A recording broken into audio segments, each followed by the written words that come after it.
Now this video is only for the project turntable.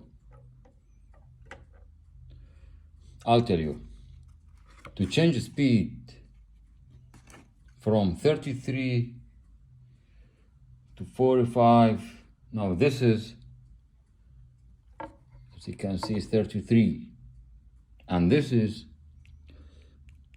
45 RPM. So to change the speed, now look, check this out.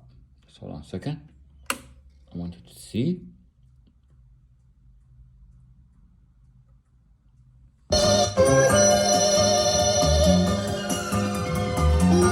All right. So we want to change the speed.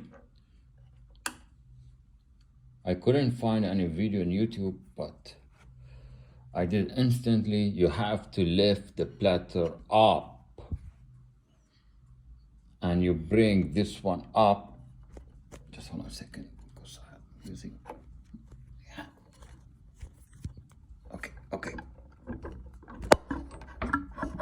Okay, I got it. See?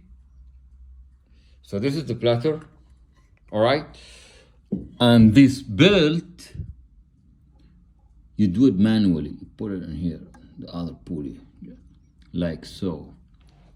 And you're gonna put the platter back easily, but I'm doing, because I'm doing some footages. So now what we got is the normal speed, 33. Bring this one back. So here we go. Put this one in here, like so. Now listen to it.